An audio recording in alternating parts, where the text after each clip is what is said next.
ඇමරිකාවේ නාසා ආයතනය දියුණු චන්ද්‍රිකා යොදාගෙන මෑතකදී කරපු පරීක්ෂණයකින් අපේ රටේ තිබිලා පුදුමාකාර දෙයක් හොයාගන්නවා. මේ දේ නිසා නාසා ආයතනය විතරක් නෙවෙයි ඉලොන් මස්ක් වගේ ප්‍රකෝටිපතියෝ පවා ශ්‍රී ලංකාව ගැන ඇහැ ගහගෙන ඉන්නේ. පෘථිවියේ සෑම තැනකම ගුරුත්වාකර්ෂණයේ සමාන බවයි අපි සාමාන්‍ය විද්‍යාවේදී සලකන්නේ. මොකද තැනින් තැනට ගුරුත්වය වෙනස් වුණත් ඒක නොසැලකිය හැකි තරම් ඉතාම කුඩා අගයක් නිසා. හැබැයි ශ්‍රී ලංකාවේ ගුරුත්වාකර්ෂණය පෘථිවියේ අනෙක් තැන්වලට වඩා සෑහෙන්නම අඩුයි කියලා නාසා ආයතනයට හසු වෙලා තියෙනවා.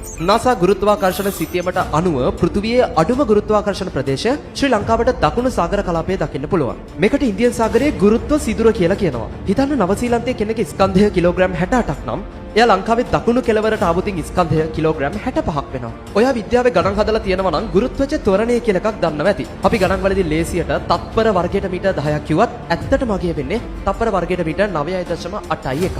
හැබැයි නාසා දත්තවලට අනුව හිරිවඩුන්න ප්‍රදේශයට ගියාම මේක තත්පර වර්ගයට මීටර් 9.782ක් වෙනවා. ඒ නිසා හිරිවඩුන්න ප්‍රදේශය ගොඩබිමක අඩුම ගුරුත්වය තියෙන ස්ථානයේ විදිහට නම් වෙනවා. ඒ කියන්නේ සාමාන්‍යයෙන් කිලෝග්‍රෑම් 80ක කෙනෙක් හිරිවඩුන්නට ගියාම ග්‍රෑම් 200ක් අඩු වෙනවා. පෘථිවියේ මේ විදිහට ගුරුත්වය වෙනස් වෙන ප්‍රධාන වශයෙන් බලපාන්නේ පෘථිවිය යටින් තියෙන පාෂාණ තට්ටුවල සැකස්ම.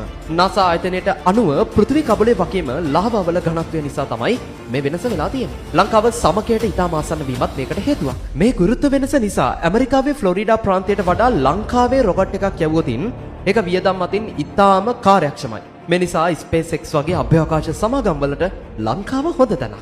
ඇත්තටම මේ ගුරුත්ව වෙනසට නිශ්චිත හේතුවක් තවම විද්‍යාත්මකව හොයාගෙන නැහැ. හැබැයි ලංකාවට යටින් තියෙන යම් භූගෝලීය තත්වයක් මේකට හේතුවක් කියලායි කියන්නේ. මේ නිසාම මේකට එක එක ජනප්‍රවාද එකතු වෙලා තියෙනවා. අතීතයේ ලංකාවට කුමාරි කන්ද නම් කියලා තවත් ගොඩබිමක් සම්බන්ධව තිබුණලු. හැබැයි කාලයත් එක්ක සාගරයට යට වුණු මේ භූමිය නිසා මේ ගුරුත්ව වෙනස වෙන බව කියනවා.